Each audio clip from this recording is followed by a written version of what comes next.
Hi, we're on air. I'm Jeff Nyquist and doing another Jeff Nyquist podcast. And with me is my guest, Jim Simpson, author of The Red Green Axis and other bedtime stories. Jim, welcome to the show. Hey, Jeff, good to be with you again. Yeah, we have a lot to talk about. We have Trump's firing of Comey. And of course, the thing this morning was Trump had tweeted that he was very disappointed that Comey let Hillary off the hook. You remember the week before the election, Right. Comey reopened the investigation of Hillary's email scandal. And then a couple days before the election, he cleared her, Mhm. which of course is incomprehensible, isn't it? He doesn't have the authority to clear her. It's one of the big complaints. Since when does the law enforcement officer play judge and jury? It's not Mm, their job. Their job is to bring the case, and then the Justice Department, headed by the Attorney General, the attorneys are the ones to decide whether or not the case is can be tried and should be tried. But he didn't leave it up to her. He let her off the hook because we both know that she wasn't going to prosecute under any circumstances, and but she certainly didn't want to be forced to say so publicly. So he basically took it on himself. And I guess you could say he was taking one for the team, but that's not what the FBI is supposed to do. The FBI is supposed to uh, investigate and arrest people where they find uh, criminal acts appear to have been made, and then offer their evidence up for prosecution by the attorneys. hmm He didn't do that. You know, the Clintons, I wanted to show this book. This is Terry Reid's book. It's called Compromised, Hmm. Clinton, Bush, and the CIA. It was Terry Reid was the operator of a CIA proprietary company in Arkansas in the 1980s, involved in the Iran, the Contra Yeah, war, the war in Nicaragua against the Sandinistas. right. And it's interesting that in the book, he depicts Clinton as working with CIA Director Casey, Bill Casey, in the 80s, and sort of going along with him, but behind the scenes, involved in narcotics trafficking Yeah. with Felix Rodriguez, who was a double agent of the KGB, who, of course, Claire George appointed to be part of that operation, which the Iran-Contra scandal with the Hassanfush shoot down all stemmed out of, and it are really depicted as an attempt to bring down Ronald Reagan. Hmm. This is how far back the Clintons go in national scandal, Yeah. including their own presidency, which was a serial Yeah. series of scandals, including China Non-stop. Gate. Yeah. Everything. Yeah, Giving secrets to the communist Chinese, some of our greatest military technology secrets to the communist Chinese for a few $100,000. It's mind-boggling, and even more mind-boggling is that they are not both spending the rest of their lives in jail.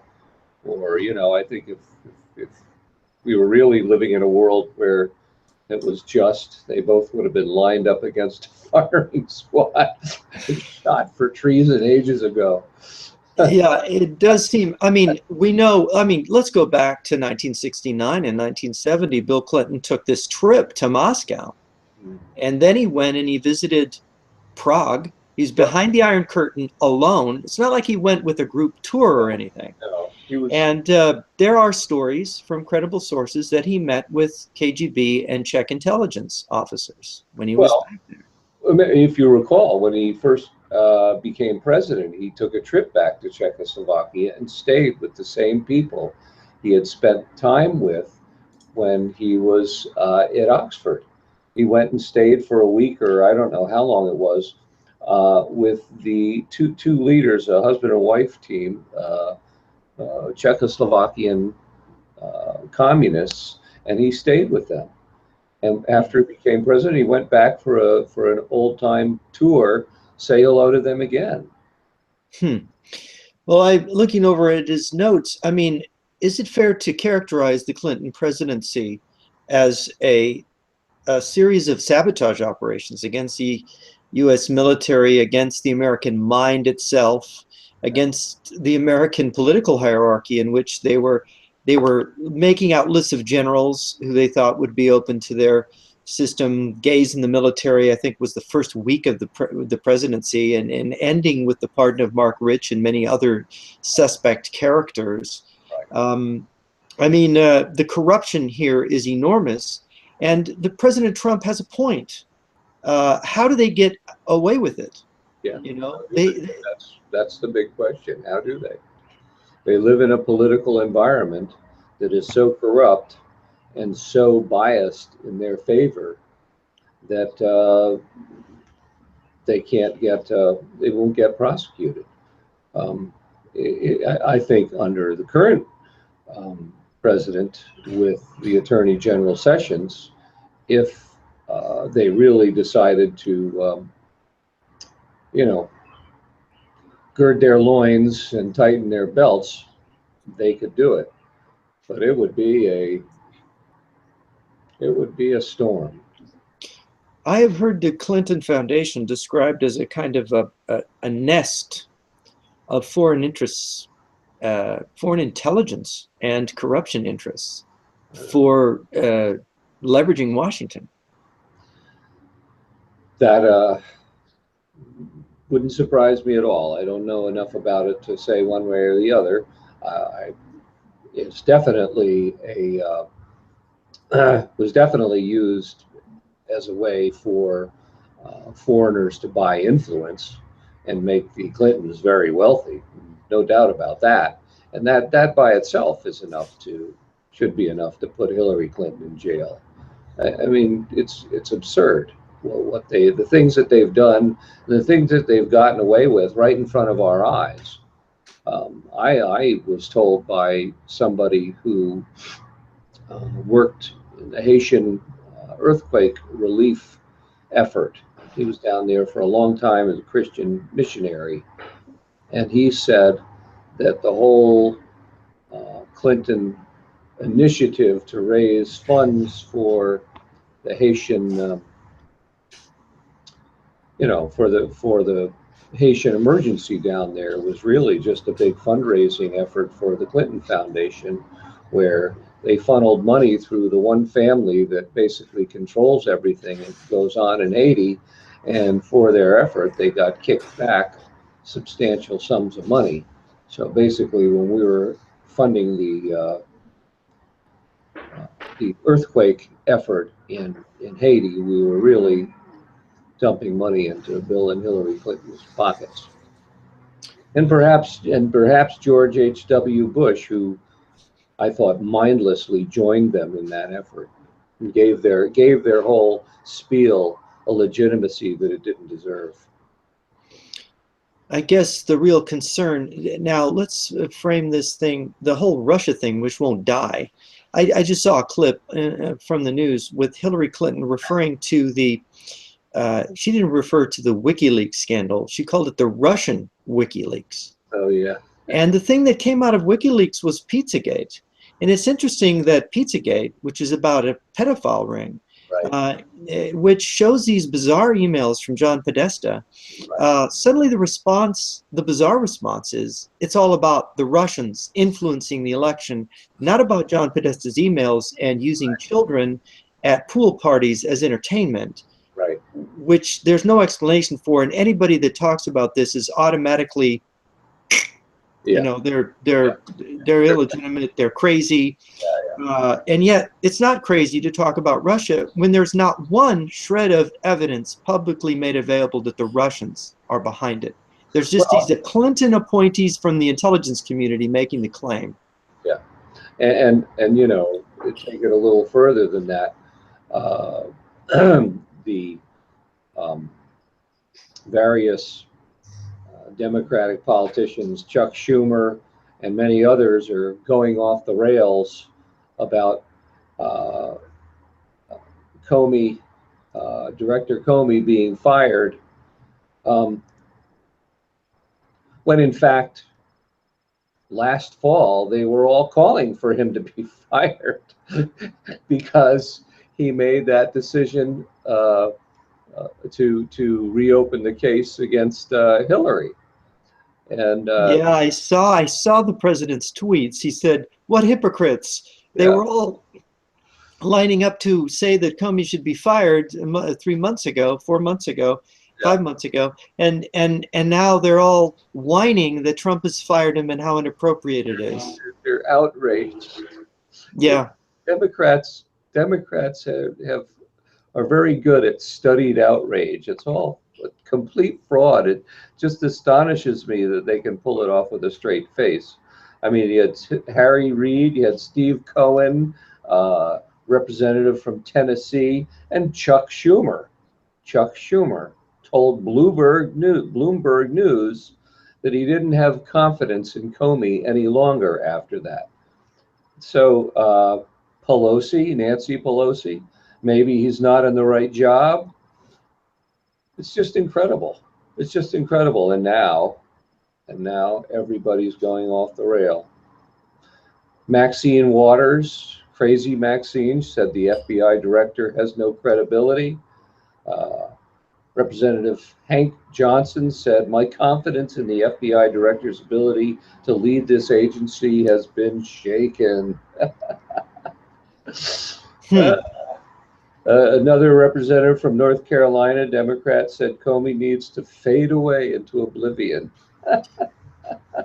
That's incredible. Incredible. I mean, it goes on and on and on. And yet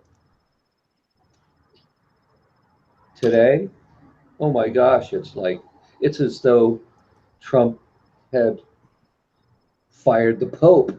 Yeah, that's right. That's pretty funny. It's really interesting about this to me is that if Trump said that the sun is shining, Yeah, they would criticize him yeah, for being wrong about the weather. yes, Even right, if the sun was shining, they would right, find some place on Earth where it wasn't, and they yeah, would say he's a complete ignoramus because he doesn't realize that there's somewhere on Earth where the sun isn't shining. I mean, that's the level of critique we're getting out of the media now, that's right. and it is not. It is a kind of hysteria, and of course, you've worked as a journalist. I went to journalism school in the 1970s, 1976, when I started college, and I didn't know anything about communism. Then I was a kid. I was a teenager. Right. I found that it was all this really far left wing stuff, which I hated politics. I didn't want to do that. So I thought, well, gosh, I want to be a writer. I can't. I'm going to have to be a political science major just so I can understand this business, so that I at least can navigate it. And I grit my teeth, and I was a political science major, even though it was a subject that I hated. Hmm. I got a C. I got all A's in my last senior semester, but I got a C in U.S. government. I just hated that class.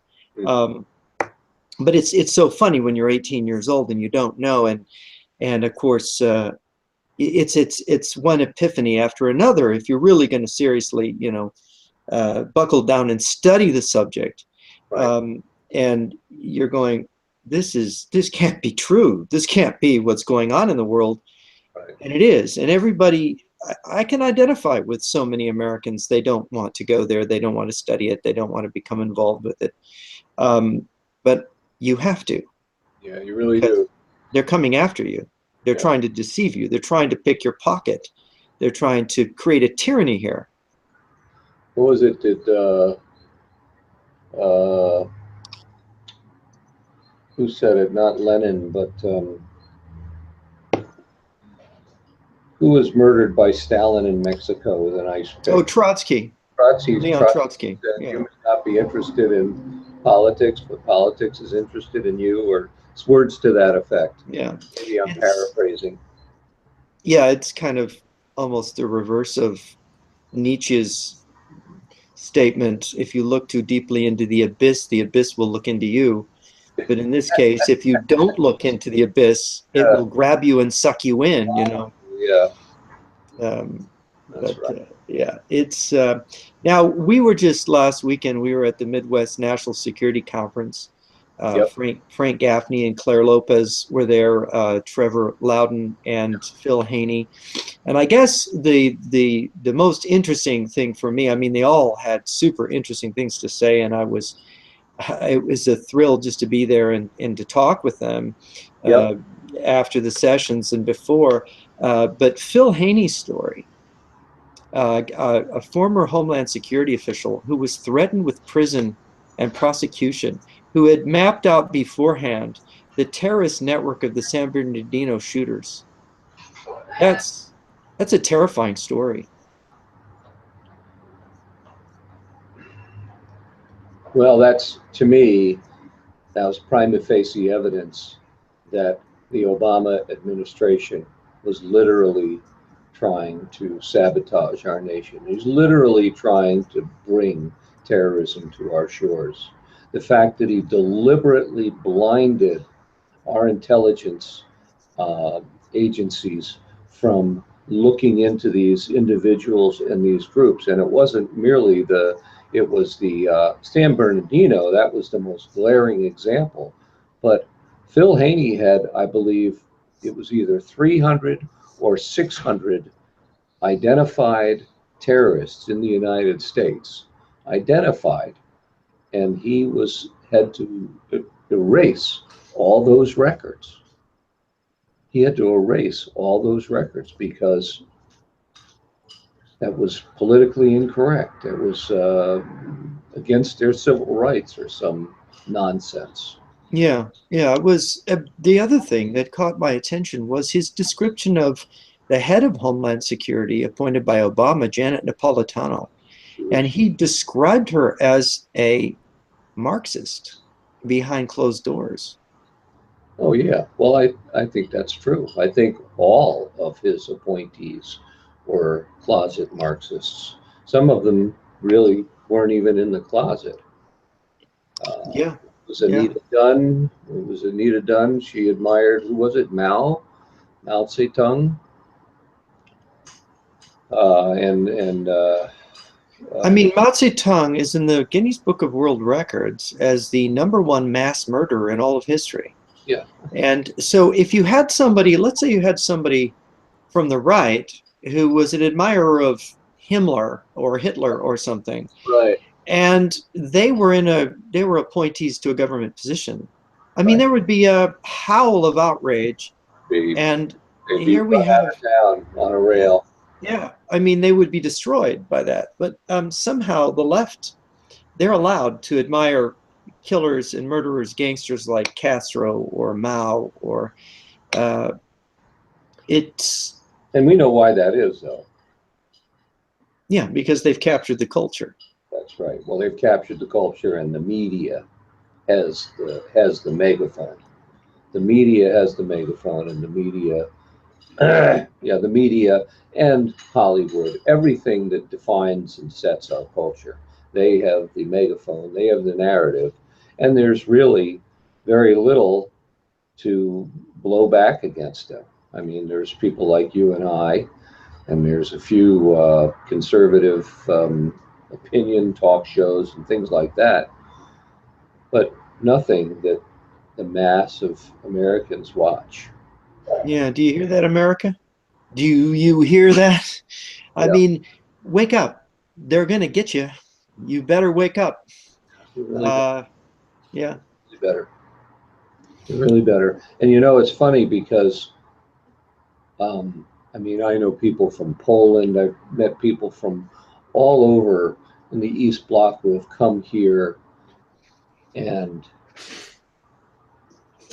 they hear you or I talk, and they're like, "Oh my God, we actually found somebody who knows what's going on."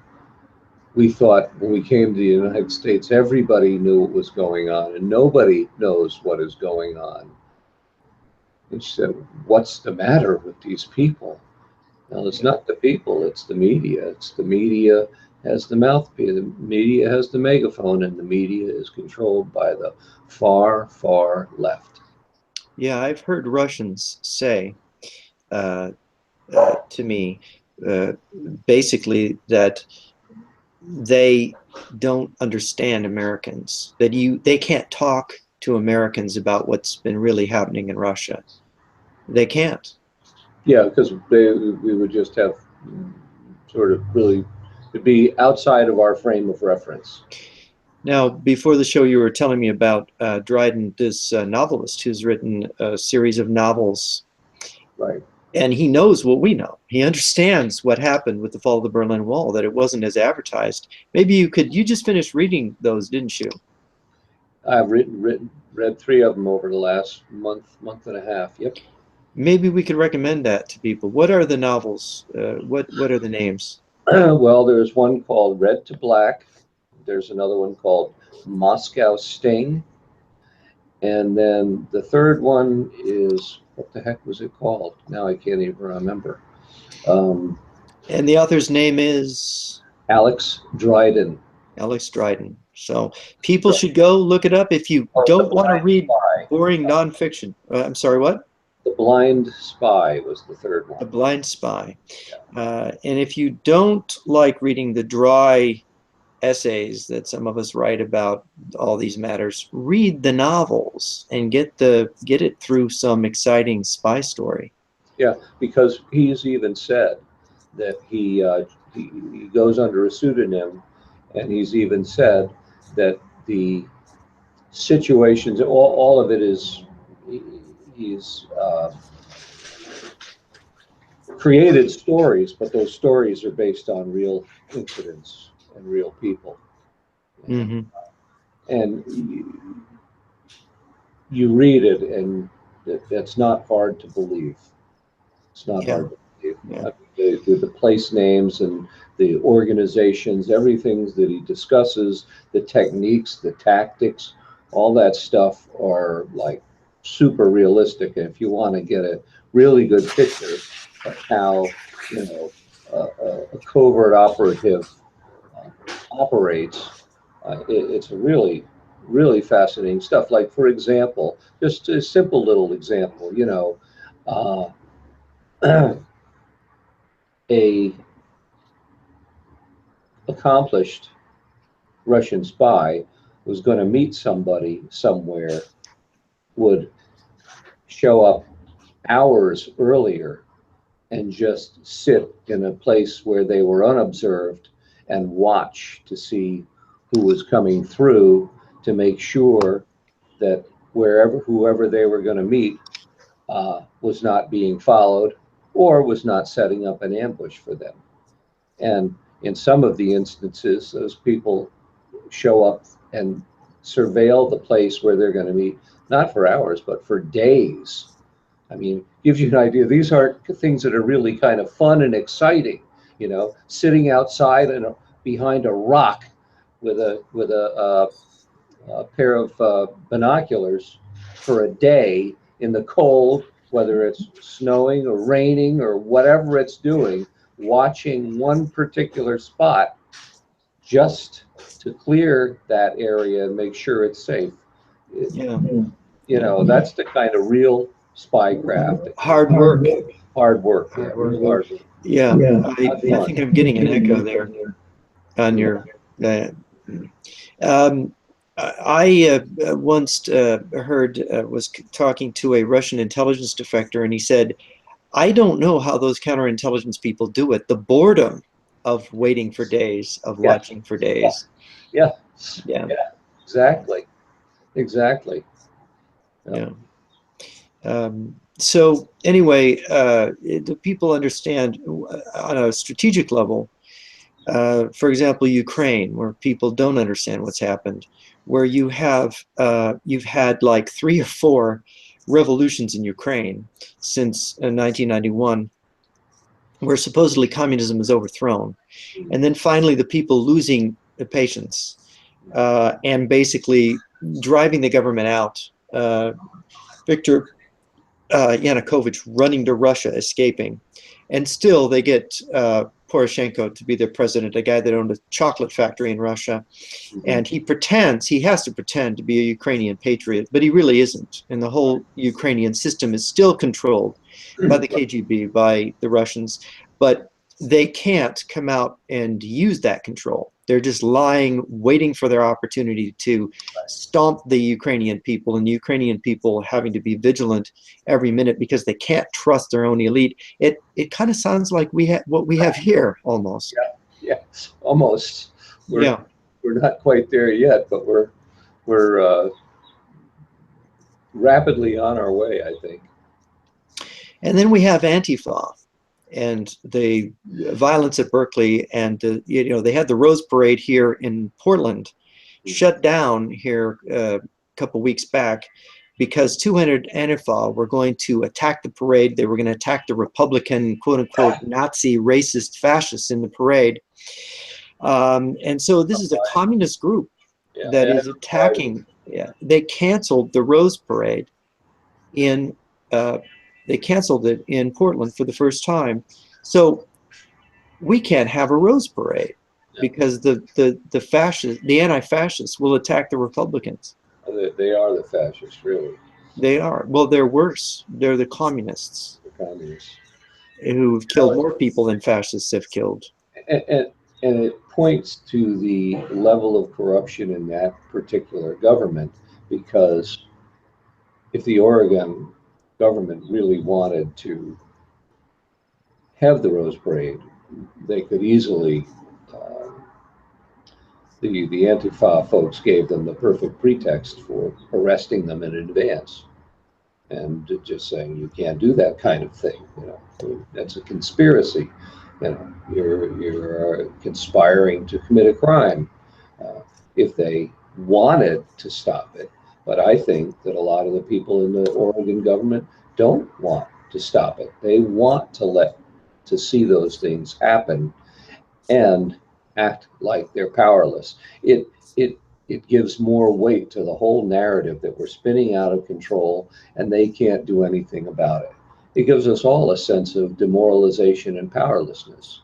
And these are people in government, these are people who have power, and they have shown an absolute, complete, and total willingness to utterly abuse the power of their positions when it comes to, for example, the, the Christians. There was a Christian, I believe, a bakery in Oregon. It got shut down. They got fined $200,000 or some obscene amount because they wouldn't, because they had simply said that they wouldn't, bake a wedding cake for a gay couple or something like that. I don't remember the exact circumstances, but they were fined hundreds of thousands of dollars, and their business is shut down. But meanwhile, these people are threatening violence and they're powerless to stop it. Please, Mm-hmm. please. Yeah, the situation of electing or having Marxists as city council members, as mayors, as local officials, Yeah, it's dangerous to the community. it is. It's dangerous. Gets people killed. It's been getting people killed. Been getting people killed in San Francisco. It's been getting people killed everywhere because they refuse to enforce the law, and they let the worst elements of the criminal class do whatever they're going to do. I got an email recently from an intelligence researcher who basically told me his idea of the new atomic bomb, the new replacement for the atomic bomb for Russia, was to infiltrate us and to open the floodgates for Islam to come in, and that the Muslims would do the work of destruction in But Europe, in America. And you wrote a book, The Red Green Axis, and you show how the communists have been working to open our borders, to cause Muslims to flood in, and why that's a problem. Maybe you could talk about your book for a minute and how that works. well, the book more delved into what the actual refugee resettlement program is and how it works and what all the money is behind it, who all the people are behind it, and what's their alternative agendas. But the and frankly, it it only goes somewhat into the whole Islam issue because the whole issue of refugee resettlement is bigger than that, and that's definitely a big component of it. Terrorism is a component, but the reason that the left has such a love affair with the Islamists is because Islamic law, Sharia, is it's just a perfect, perfect foil for the U.S. Constitution. I mean, you couldn't think of a better way to throw a monkey wrench into our legal system than to have it challenged by a completely separate, completely incompatible, and totalitarian political system like Sharia that can be passed off as justifiable because it's based on religion. Hmm. There's a First Yeah. Amendment aspect to it. See, we have the right because this is our religion. And of course, the First Amendment says, shouldn't have, the rights of anybody to free speech or free practice of their religion. So this is the perfect Trojan horse, the perfect, hidden bomb, a hidden time bomb to put right into the middle of our legal system. And So that, our misreading of the founding fathers, Congress shall make no law, meaning suddenly this idea of separation of church and state, and suddenly we can't be a Christian country, we have to be a Muslim country now. yeah, right, right, right, right. Of course, they Yeah. don't say that. They just say you can't prevent people from practicing their faith, because after all, we have this First Amendment. And of course, for the left, that's standing the whole idea on its head because the left has had a war against the First Amendment, both in terms of free speech and freedom of exercise of religion since the 1930s. I mean, the ACLU is dedicated to that. Yeah. And so creating a misunderstanding about our rights in the Constitution Completely. creates, they use the Constitution to Right. destroy the Constitution. Yes, They use exactly. freedom to destroy freedom. Right, freedom. And, you want to quote Lincoln at this point. Lincoln said the Constitution is not a suicide pact, Yeah, um, right. basically, but they're turning it into that. That's exactly what they're doing with it. And the trouble is that our legislators, uh, not enough of them have the courage or I would say the courage of their convictions. Because Do I they don't, have well, convictions? that's the question. I don't think any of them have very strong convictions, and so as a consequence, they can't stand up for them. What is it?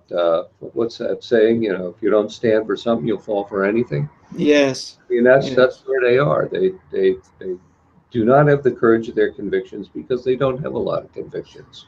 They want to please people. They want to stay in office. There's a few of them, but those people, like for example Ted Cruz, they create such a contrast. It becomes when you see people like that, and then sit them next to your normal run-of-the-mill politician, the normal run-of-the-mill politician looks so inferior that they're they're they're put into the position of having to try to destroy the good guy just so that they don't have to look so bad by Uh, comparison. that's an interesting analysis. I think sometimes that we don't have leaders anymore. I think back to if you remember Megatrends back in the 80s, the book by Mr. Nesbitt, in which he said, we no longer have the old model of leadership. We have the new model of leadership, the Taoist model of leadership, he called it, where you find the parade and you get in front of it. And it seems to me that's what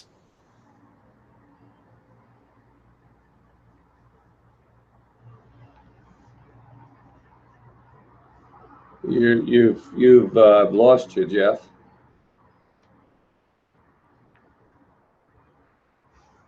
I've lost you. I don't see you. I don't hear you. You're not moving. You're not doing anything.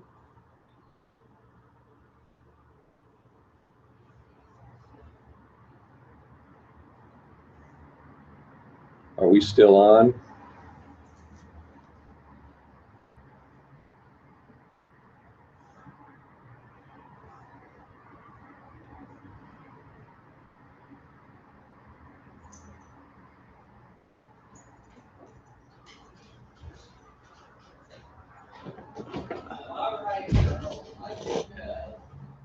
Hey, let the dog out. Let the dog out, will you? She's.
Yes, leave it.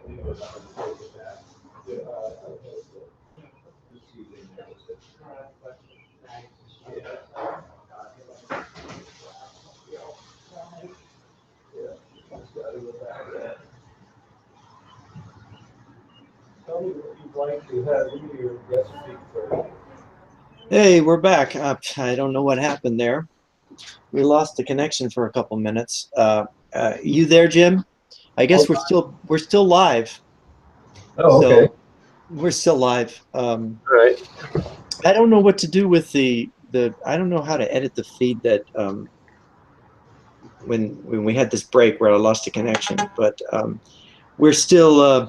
Is it recorded? Yeah, it's all recorded. So I think I can abridge it. Edit it. Yeah, that would be nice because when people go on YouTube, they're going to see the break. Yeah. So that'd be great. Anyway, to continue our discussion, Yeah, and we got 9 viewers still. They're hanging on, there they so are. that's pretty good. Probably Yeah, all KGB agents. yeah. We'll find out that they're all in Eastern Europe or they're in Cuba or something, and they're listening. They want to make sure if we say something important, they'll report it to intelligence, and they'll say, "Oh, they know something. How do they know it?" It's easy to know these things now because now I got a decent upload speed. Before my upload speed was terrible. I think it was skipping probably, but yeah, I have a pretty bad problem. I think my internet is under attack all the time. Thank you, KGB, for that. But anyway, yeah, no, he's paranoid. Nyquist, he's really completely nuts. Um, Sure, that's it. that's got to be it. It can't be something that's really happening. But That anyway, only happens when conservatives do yeah, it. yeah, It's only a absolutely, yeah. conspiracy when conservatives. It's all good. But what we were talking about before What I was going the to say the is break. Yeah, Antifa. You know, it, you've seen what the Antifa flag looks like, right? yeah. It's a red and black combination, and those are the colors of the anarcho syndicalists. Hmm. The anarchists is just a black flag or a red flag, I forget, and the syndicalists are just a black flag, but the anarcho syndicalist is a 50-50 red and black flag. And all the Antifa folks use that red and black flag motif, although it's not in the shape in the anarcho-syndicalist flag. It's a diagonal with the bottom half red and the top half black. And I was always fascinated because on his inaugural his speech, when his acceptance speech, the Democratic National Convention, um, or I didn't know actually when he won the election, uh, Barack Obama came out on the stage, and his wife came out on the stage, and their kids came out on the stage, and they were all wearing red and black. I thought that Hmm. was very interesting because the syndicates are the unions, and so the idea is a combination of anarchism and unions, which is kind of like what the Workers' World Party is all about. It's Right. like the workers of uh, the Workers' World International. Well, syndicalism, to explain it to the viewers, Yeah, is about this violent general strike, this mass strike, right? right, Where you smash capitalism with a giant, workers right. And, strike, that, and that's the that kind of stops thing that the everything. international workers of the world advocated. The Hmm. Wobblies, that's what they Yeah, advocated. They're yeah, communist unions, and that's yeah, and that's exactly what Obama is. He's a communist unionist. yeah. Now, when we were kids growing up, the thing was uh, basically uh, the unions were not communist, most No, of them. that's right. The big ones weren't. That's But right. by the time you get to the 80s, you're noticing this they're moving further and further to the left. Yeah, yeah. And as our friend Trevor Loudon points out, the unions are basically controlled by the communists now. Isn't that true? Yes, yes. And the troika, the ruling troika of Meany, and was it Meany? Uh, well, I can't remember the names, but Yeah, when George Meany of the AFL-CIO. yeah, Yeah. uh, but I'm not sure that that's the right. Uh, my mind is now failing me, my memory, but three new leaders took over the AFL-CIO, the ruling troika, Hmm. they called it, in 1995, and they opened the doors, they changed the rules that allowed once again allowed communists to occupy positions of leadership within the Union. And so that was a very formal change, and that's why the AFL-CIO, the SEIU, and all these unions, or at least the AFL-CIO, which had been for the American worker, suddenly flipped and became pro-open borders, pro-illegal immigration, pro-amnesty, because really that's a communist project. Now, this is the thing that surprises me, is that unions that are supposed to be looking out for American workers Right. would be in favor of immigration of people who would undercut the wages of their own workers. Right. So this is like a union that's cutting the worker's throat. It's amazing. Right. Well, I mean, I don't know. It's so amazing. I think unions have pretty much been doing that off and on throughout most of their history. But it's an unholy combination of two factors. Is one is these communists that took over the major unions and changed the rules to allow communists to occupy um, positions of leadership without hiding that fact. And then the other aspect of it is that having now jettisoned their any allegiance to American workers, they were free to recruit all these illegal aliens coming in and all the immigrants coming in, because it just means more heads, and more heads means more money for them, and more money for them means more power. So there's two compelling reasons that made for this change. So what do you do when the unions in the country have moved to this communist left, this destructive left that's undermining the country and undermining the welfare of our own working class? Yeah, well, I really think that the right to work laws are a great answer for all that, and they are spreading throughout the states. And of course, Wisconsin made a huge dent in public employee unions when it passed Act 10. I mean, that's why they went off the rails about that, because the public employee unions are now the ones that have the most power and the biggest memberships. And they're the most. I mean, even FDR said that there should never be any public employee unions, because they're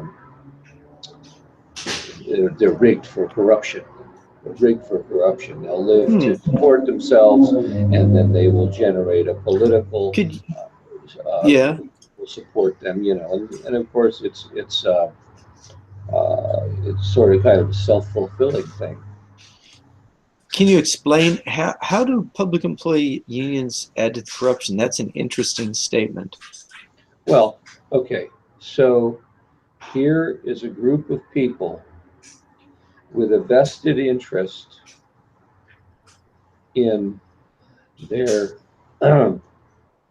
security and their, you know, uh, income growth, who are controlled now, instead of by a private corporation that has legitimate reasons to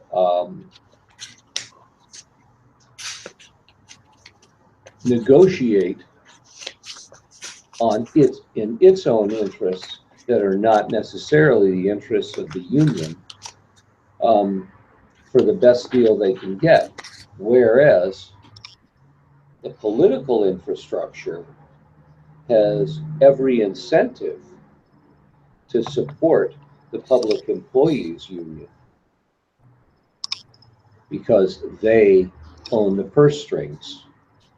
The political infrastructure, Congress, for example, decides how much each agency should receive every year in annual appropriations.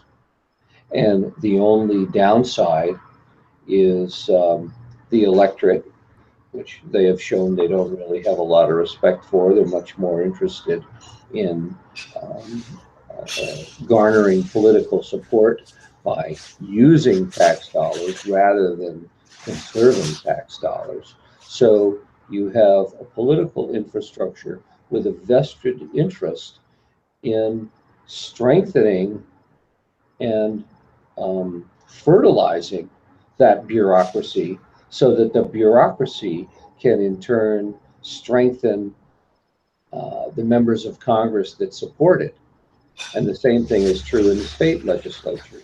I mean, why, if, and this is true, if the majority of members of the American Federation of Teachers and the National Education Association identify themselves as conservative or leaning conservative, why is it that 98% of the National Education Association, American Federation of Teachers contributions, political contributions, go to Democrats? Mm-hmm. You know, Yeah. So this with the communists capture the unions, they're in a sense capturing education. They're capturing government, local government, and so it's a process of infiltration and corruption. yeah, it is. But you see, with a private corporate, um, a union shop, for example, for auto workers or something else, uh, the corporation does not have a vested interest in strengthening that union. Mm-hmm. Because the stronger they make that union, the more it's going to come out of their pockets, the more it's going to hurt the bottom line. But in the political system, there's no downside for the political side to strengthen the bureaucracy. In fact, it helps solidify their position. Well, just to move the question over, I'm getting a little bit of feedback. The question over, we're in a stranglehold in this country. I mean, what we've been talking about today about the Clintons and the corruption system and of course Pizzagate, if all of that proves true, the kind of phony fake news, it's all about Russia, and it's the people who are the Russian agents calling other people Russian agents, and creating all kinds of chaos and mayhem everywhere on every side. And you've got and here you've got they've taken over the unions, and they've taken over, you know, the government employee unions and the government employees, and the management of the local and federal governments just riddled with Marxists, and they want to overturn the Constitution. They want to change the economic system, and we're running out of money.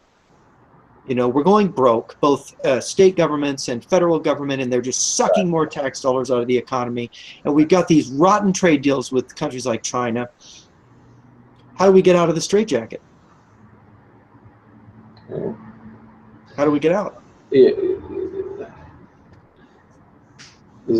I've always said the solutions are relatively simple, they're just not easy. You know, the political solutions are not easy, but they're pretty straightforward. For example, with